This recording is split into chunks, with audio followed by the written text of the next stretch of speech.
Part one statistics and probability lecture 4। आज हम थोड़ी सी इंपॉर्टेंट जो डेफिनेशंस हैं उसको देखेंगे, जो की कॉन्सेप्ट हैं और ये स्टेटिस्टिक्स में बार बार आते रहते हैं, रीअकर होते रहते हैं। इन चीज़ों को आप लोगों ने, जो मैं बताता जा रहा हूँ उसको आप लोगों ने ध्यान से सुनना है और नोट डाउन भी कर लेना, ताकि आप लोगों को आसानी रहे, पढ़ने में कुछ मिसिंग ना हो जाए।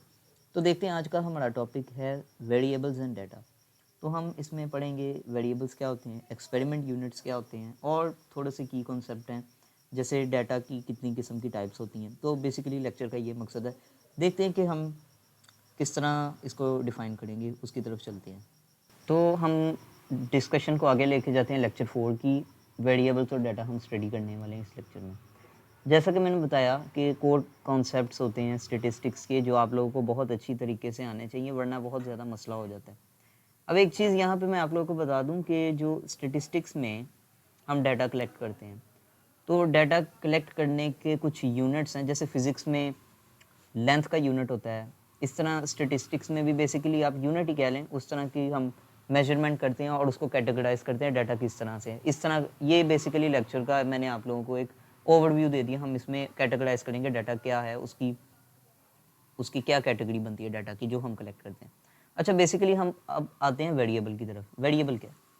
वेरिएबल स्टेटिस्टिक्स में, अगर मैं आप लोगों को बताऊं, स्टेटिस्टिक्स में जो वेरिएबल होता है वो बड़ा स्पेसिफिक है।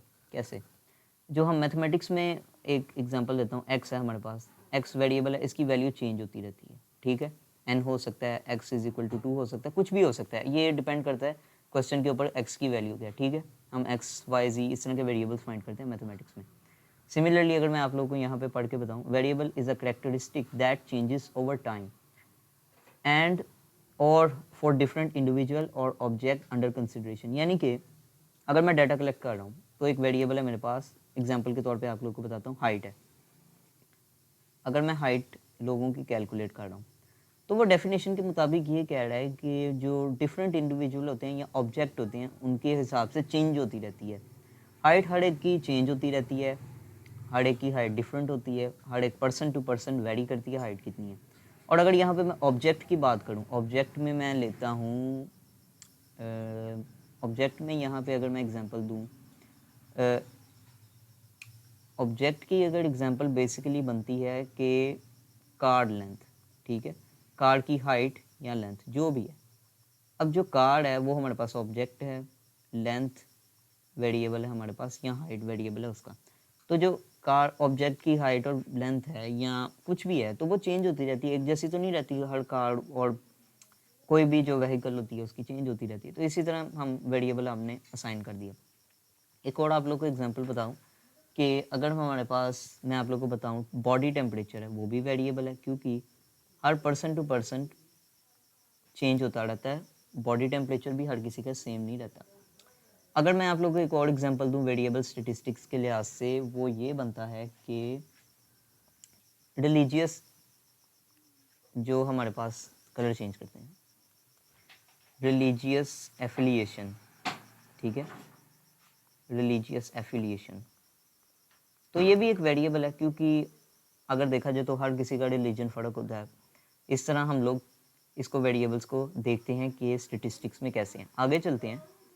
अगर आप लोग को वेरिएबल की समझ आ गई, वेरिएबल बेसिकली ये है कि जो इंडिविजुअल है, हम जो उसका डाटा कलेक्ट कर रहे हैं, फॉर एग्जांपल हाइट है, तो वो वेरी करती है पर्सन टू पर्सन। बेसिकली जो चीज़ वेरी करती है, जिस चीज़ का हम डाटा करते हैं कलेक्ट, वो वेरिएबल है।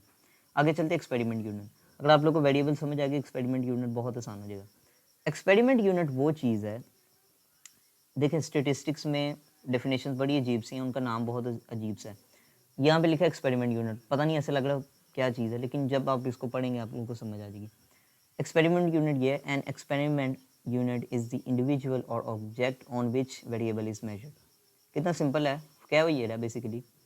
अगर मैं हाइट किसी की कैलकुलेट कर रहा हूँ, हाइट, तो ये मेरा वेरिएबल हो गया ना, स्टेटिस्टिक वेरिएबल, ठीक है। तो मैं इसको लिख देता हूँ वेरिएबल, ठीक है, वेरिएबल हो गया मेरा।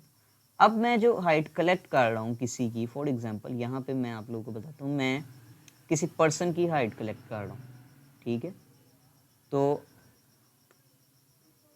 ये है एक पर्सन, ठीक है, इसकी मैंने हाइट कैलकुलेट की, तो वो जो हाइट है वो वेरिएबल है, ठीक है। तो जो हमारे पास ये पर्सन बन रहा है ना, ये आदमी है, शख्स, कुछ भी है, जो भी है, मैंने इलिस्ट्रेशन में पिक्चर इसलिए ड्रॉ की क्योंकि पिक्चर ज़्यादा याद रहती हैं। अब जो ये बंदा है या जो भी है, ये हमारा एक्सपेरिमेंट यूनिट है, ठीक है, क्योंकि हमने इससे वेरिएबल कलेक्ट किया डेफिनेशन के अकॉर्डिंग, तो ये हमारा एक्सपेरिमेंट यूनिट है। अब देखें, मैं आप लोगों को इलिस्ट्रेशन से समझाता हूँ। हमने हमने डाटा कलेक्ट करना है हाइट का, तो क्या किया, मैंने एक इंडिविजुअल सेलेक्ट किया, एक्सपेरिमेंट यूनिट है मेरा ये, ठीक है, तो मैंने उससे हाइट पूछी, तो ये मेरा वेरिएबल बन गया। हाइट जो है हमारे पास एक वेरिएबल है, ठीक है। और अगर मैं एक और इंडिविजुअल लेता हूँ यहाँ पे, लेट्स सपोज मैं एक ब्लू इंडिविजुअल बनाता हूँ पिक्चर के थ्रू ही, ठीक है, ये मेरे पास एक ब्लू इंडिविजुअल है, तो मैंने इसकी हाइट पूछी क्या है, तो ये मेरा एक्सपेरिमेंट यूनिट हो गया। तो एक्सपेरिमेंट यूनिट मैंने डिफाइन कर लिया। अब मैंने उसकी हाइट पूछी तो मेरे पास डिफरेंट आई, ठीक है, तो मेरे पास जो वेरिएबल आया वो डिफरेंट आया। अब वेरिएबल चेंज हो गया है, क्योंकि पर्सन टू पर्सन चेंज होता रहता है, वेरिएबल सिमिलर नहीं होता। हाँ, कुछ केसेस में एक जैसा हो सकता है, लेकिन ज़्यादातर में होता ये है कि वेरिएबल चेंज होता रहता है पर्सन टू पर्सन या ऑब्जेक्ट टू ऑब्जेक्ट, ठीक है, समझ आ गई। एक्सपेरिमेंट यूनिट वो होता है जिससे हम वेरिएबल कलेक्ट करते हैं या जिससे हम डाटा कलेक्ट करते हैं, कोई भी किस्म का डाटा हो सकता है। अब वेरिएबल वो होता है जो चेंज होता रहता है ओवर द टाइम या पर्सन टू पर्सन या ऑब्जेक्ट से रिलेटेड। आगे चलते हैं और देखते हैं डाटा कैसे है और डाटा की क्या कैटेगरीज बनती हैं स्टेटिस्टिक्स में। ये मेरे सामने एक चार्ट है या ग्राफ कह लें इसको, चार्ट ही है बेसिकली। तो इसमें ना कुछ डाटा दिया गया हमने, बेसिकली मेरा कहने का मतलब ये है, इस पूरे जो मैं अब एक्सप्लेन करने वाला हूँ उसमें मैंने यूनिट जो एक्सपेरिमेंट यूनिट है और जो वेरिएबल है उसकी आइडेंटिफिकेशन करवाता हूँ कैसे होती है। सॉरी, वो ज़रा ग्राफ मैंने बहुत गंदा सा बनाया, अगली सा है, पर उसकी वजह ये है कि मैं ग्राफिक टैबलेट भी हूँ तो मेरे से स्ट्रेट लाइन इसमें ड्रॉ नहीं होती, तो आप लोगों को थोड़ा सा कॉम्प्रोमाइज़ करना पड़ेगा। आगे चलते हैं, मैं आप लोगों को बताता हूँ क्या करना है। अब जो मैंने डेफिनेशन के मुताबिक अगर देखा जाए, यूनिट एक्सपेरिमेंट यूनिट जो है हमारे पास, ये वेरिएबल है, उसको हम कैसे देखते हैं इस पूरे में, ग्राफ में या चार्ट में, कि किस तरह हम इसको इस टेबल में देखते हैं कि क्या वेरिएबल है और क्या हमारे पास एक्सपेरिमेंट यूनिट है। तो मैं यहाँ पे आप लोगों को बता दूँ, जो बेसिकली मैं आप लोगों को आइडेंटिफाई करता हूँ, वेरिएबल जिससे कलेक्ट किया जाता है वो एक्सपेरिमेंट यूनिट होता है बेसिकली डेफिनेशन के मुताबिक। तो मेरे पास यहाँ पे स्टूडेंट्स हैं, ठीक है, तो ये मेरे पास क्या बन गए, एक्सपेरिमेंट यूनिट, ठीक है, सिंपल सी बात है, एक्सपेरिमेंट यूनिट है, एक्सपेरिमेंट यूनिट, ठीक है, एक्सपेरिमेंट यूनिट आप लोगों को समझ आ गई। अब देखें, अगर मैं यहाँ पे सिंपल प्लेन सी एग्जांपल लूँ जीपीए की, ठीक है, जीपीए एक वेरिएबल बनता है, क्योंकि देखें पहले स्टूडेंट का 2 है, दूसरे का 2.3 है, 2.9, 2.7, इसी तरह ही ये चेंज हो रहा है, किसी का सेम नहीं है, ठीक है। तो ये वेरिएबल है हमारे पास। देखें, ये पूरी जो एक रॉ बनती है वेरिएबल है, जीपीए जेंडर मेजर, क्योंकि अब जेंडर की तरफ आए, female male, male male female, हर किसी का मेजर, यानी कि जो जिसमें वो कार्ड है यूनिवर्सिटी में उसने एडमिशन लिया हुआ है, और उसका जो है पहले का साइकोलॉजी है जो कि फ़ीमेल है, और आगे जो अगली फ़ीमेल है उसका मैथमेटिक्स है मेजर, आगे फिर मेल का इंग्लिश है, उससे आगे फिर इंग्लिश है किसी का, और उसके बाद बिजनेस है। तो देखा जाए तो ये जो लाइन है, ये हमारे पास वेरिएबल की बन रही है, क्योंकि ये person to person object to object change हो रहा है, क्योंकि हर स्टूडेंट जो एक्सपेरिमेंट यूनिट हमने कलेक्ट किया है उसका मेजर चेंज हो रहा है। अब आगे चलते हैं, यहाँ पे लिखा है number of units. Number of units ये है कि कितने हमने एक्सपेरिमेंट यूनिट से पूछा है कि उनका मेजर के हिसाब से। देखें, नंबर ऑफ़ यूनिट हमने साइकोलॉजी के जो कलर चेंज करना पड़ेगा, आप लोगों को समझ नहीं आएगी। हमने जो साइकोलॉजी के जो स्टूडेंट्स हैं उन 16 स्टूडेंट से पूछा, ठीक है, ये कि हमारा जो मेजर है, हमारा सीजीपीए क्या बनता है, तो उनका कॉमन आंसर निकल रहा है या एवरेज निकल रहा है, वो 2 निकल रहा है, ठीक है, एवरेज ही होगी, एवरेज आप लोग को आगे जाके पता चल जाएगा। एवरेज मैंने आप लोग को थोड़ा सा ओवरव्यू दिया था। फिर हमने एक्सपेरिमेंट यूनिट 15 मैथमेटिक्स के डिपार्टमेंट से कलेक्ट किए, ठीक है, उनसे हमने सैंपल कलेक्ट किया, मतलब कि 15 पूरे पॉपुलेशन जो मैथमेटिक्स का डिपार्टमेंट है उनमें से हमने एक सिंपल सा 15 लोगों का सैंपल कलेक्ट किया, उनसे हमने पूछा और उनका जेंडर फीमेल था और इस तरह हमने पूछा। तो ये भी यूनिट एग्जांपल जो मैंने एक्सपेरिमेंट यूनिट बताया ना, ये उसकी तादाद है, यानी कि टोटल यूनिट एक्सपेरिमेंट है। इसको इतना ध्यान से ना रखें, बेसिकली आप लोगों का मकसद यहाँ पे होना चाहिए, ये उसकी रेशो थी कि कितने लोगों से उससे पूछा। बेसिकली अगर आप पूरे ओवरव्यू देखें, मैं आप लोगों को आसान कर देता हूँ। जो हमारे पास ये टेबल है, देखें, जो हमारे पास यहाँ पे टेबल है उस लिहाज से देखते हैं। जो स्टूडेंट्स हैं हमारे पास, क्योंकि हमारे पास बेसिकली 5 स्टूडेंट्स हैं, आसान कर देते हैं इसको, ठीक है। वो हमारा एक्सपेरिमेंट यूनिट है, ठीक है, क्योंकि हमने उनसे वेरिएबल्स कलेक्ट करने हैं, उनसे डाटा कलेक्ट करना है। अब जो हमारे पास जीपी है, जेंडर है, मेजर है, तो वो हर किसी के हिसाब से चेंज होता है, इंडिविजुअल टू इंडिविजुअल या ऑब्जेक्ट टू ऑब्जेक्ट चेंज होता है डेफिनेशन के मुताबिक। तो देखिए, पहले स्टूडेंट का 2 है, दूसरे का 2.3 है, फिर उससे इस तरह सबका चेंज हो रहा है। फिर इसी तरह जेंडर भी सबका सेम नहीं है, ठीक है, और मेजर भी सबका सेम नहीं है। हाँ, इसका सेम है, लेकिन फिर भी अगर हम कंपेयर करें दूसरे ऊपर वालों के और नीचे वालों के, तो ये चेंज होता रहता है। सिमिलर डिपार्टमेंट में सेम ही रहेगा, डिफरेंट डिपार्टमेंट्स में चेंज होता रहेगा। वेरिएबल और एक्सपेरिमेंट यूनिट की आप लोग को समझ आ गई। अब इसी ग्राफ में मैं आप लोग को बताऊंगा कि जो हमारे पास स्टूडेंट्स और जीपीए है, और उनमें जो हमने ये डाटा कलेक्ट किया, अभी आप लोग को डाटा भी बताता हूँ क्या है, और डाटा की कितनी कैटेगरीज हैं वो भी इसी लेक्चर में देखते हैं। अब हम आ जाते हैं टाइप्स ऑफ वेरिएबल्स की। वेरिएबल्स आप लोग को पता चल गए हैं, वेरिएबल्स हर जो एक्सपेरिमेंट यूनिट है उसके हिसाब से चेंज होते रहते हैं, बेसिकली उसका मतलब ये है। लेकिन अब वेरिएबल्स की टाइप आ गई हैं, यानी कि वेरिएबल्स कितने तरह के होते हैं। बेसिकली 2 टाइप्स के होते हैं। अभी आप लोगों को मेन जो 2 टाइप्स हैं वो बता देता हूँ। देखें, पहला वेरिएबल ये होता है कि क्वालिटेटिव। क्वालिटेटिव में हमारे पास ये होता है कि क्वालिटेटिव में हम इसको कैटेगराइज करते हैं, इसको हम पहले ऐसा करते हैं कि क्वांटिटिव को डिस्कस करते हैं।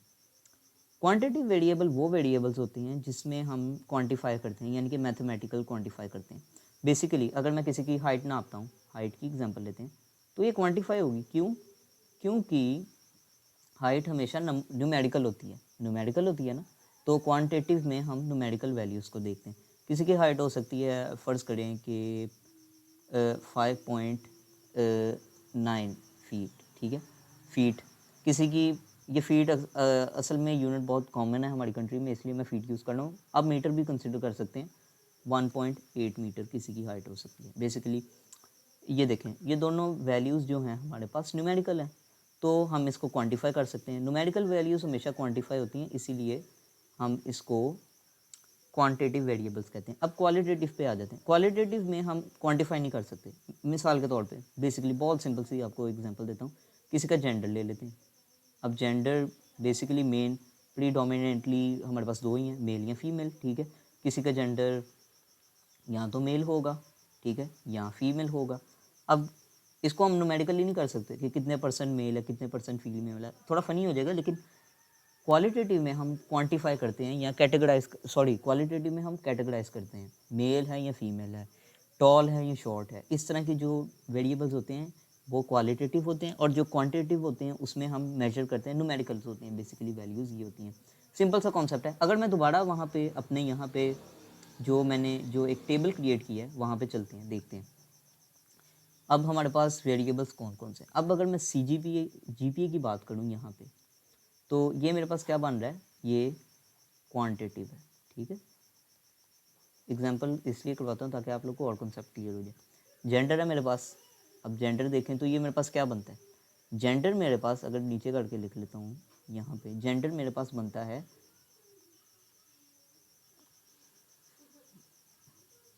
क्वालिटेटिव, ठीक है। जेंडर मेरे पास क्वालिटेटिव है क्योंकि मैं कैटेगराइज कर रहा हूँ, या तो वो मेल है या फीमेल है, या अदर जेंडर्स भी होते हैं, लेकिन प्रीडोमिनेटली हम उसकी बात कर रहे हैं, मेल या फीमेल है। कैटेगराइज हो गया, हम इसको न्यूमेरिकल वैल्यूज़ में लिख नहीं सकते, ठीक है। आगे चलते हैं, मेरे पास फिर मेजर आ जाता है। मेजर्स यानी कि मेजर इसमें यह है कि कौन सा वो सब्जेक्ट यूनिवर्सिटी में स्टडी कर रहा है। तो अगर मैं मेजर्स की बात करूँ यहाँ पे, तो ये भी मेरे पास अगर देखा जाए क्वालिटेटिव ही है। क्यों? क्योंकि कैटेगरी है। कैटेगरी क्या है मेरे पास, या तो एक बंदा साइकोलॉजी पढ़ा है, या एक बंदी मैथमेटिक्स पढ़ी है या साइकोलॉजी की पढ़ी है, या कोई मेल है वो स्टूडेंट है और इंग्लिश पढ़ रहा है, या कोई इंग्लिश आगे फिर इंग्लिश पढ़ रहा है, और उसके बाद बिजनेस है कोई पढ़ रहा है। तो अगर ये देखा जाए तो आप लोग को क्लियर हो जाएगा। दोबारा से आप लोग को एक ओवरव्यू दे देता हूँ। क्वालिटेटिव वेरिएबल्स वो वेरिएबल्स होते हैं जिनको हम कैटेगराइज करते हैं, ठीक है। डेफिनेशन याद करने की ज़रूरत नहीं है, जहन में बिठा लें। वो होते हैं जिसमें हम कैटेगराइज करते हैं, जिनको हम न्यूमेरिकली नहीं लिख सकते। यानी कि जेंडर हो गया हमारे पास, मेल फीमेल। किसी की रिलीजियस एफिलिएशन हो सकती है, कोई रिलीजियसली कोई और डिफरेंट रिलीजन का हो सकता है, कोई और डिफरेंट रिलीजन का हो सकता है, कोई डिफरेंट कंट्री का हो सकता है। बेसिकली नेशनैलिटी भी हमारे पास एक वेरिएबल बनता है, और वो वेरिएबल बनता है हमारे पास क्वालिटेटिव, क्योंकि क्वालिटेटिव है नेशनैलिटी या तो किसी की यूएस की होगी, या किसी की यूके की होगी, किसी की इंडियन होगी, किसी की पाकिस्तानी, किसी की बांग्लादेशी, किसी की अफ़गानिस्तान से होगा। तो ये कैटेगराइज्ड है ना, बंदा वो उसी अपनी कंट्री के मुताबिक होगा ना, उसकी नेशनैलिटी क्या है, कैटेगराइज है। हम इसको न्यूमेरिकली नहीं लिख सकते कि कितने परसेंट इंडियन है, कितने परसेंट ये है, ठीक है, ये डिफरेंट चीज़ है। अब क्वालिटेटिव में आप लोगों को मैंने बताया कि क्वांटिटिव में हमने बताया कि वेरिएबल्स न्यूमेरिकल्स होते हैं। किसी की हाइट हो सकती है, किसी की एज हो सकती है, कलर चेंज करना चाहिए, किसी की एज है वो क्वांटिटिव है ना, क्योंकि हम इसको मेजर करते हैं तो वो न्यूमेरिकल वैल्यू थी। किसी की एज हो सकती है, किसी की लेंथ हो सकती है, या रीच हो सकती है, कुछ भी हो सकता है वो। किसी के ग्रेड्स हो सकते हैं, ग्रेड्स भी हमारे पास अगर हम बात करें तो हमारे पास क्वांटिटिव बनते हैं, क्योंकि यहाँ पे भी मैंने सीजीपीए की बात की, वो भी ग्रेड्स ही थे, ठीक है। बेसिकली ये चीज़ें। आगे चलते हैं। अब डाटा की मिसाल भी कुछ इसी तरह, डाटा कितनी कैटेगरीज का होता है। बेसिकली क्वांटिटिव वेरिएबल्स और क्वालिटेटिव वेरिएबल्स आप लोगों को समझ आ गए, तो डाटा की भी समझ आ जाएगी, क्योंकि इसी तरह ही सेम कॉन्सेप्ट चल रहा है। अच्छा, मैंने क्वांटिटिव वेरिएबल्स और क्वालिटेटिव वेरिएबल्स की बात कर ली है, आप लोगों को आइडिया हो चुका होगा। अब एक चीज़ आप लोगों को बता दूं, जो हमने क्वालिटेटिव वेरिएबल्स और क्वांटिटिव वेरिएबल्स कलेक्ट किए हैं इस पूरे टेबल में, ये हमारे पास क्या कहलाएगा।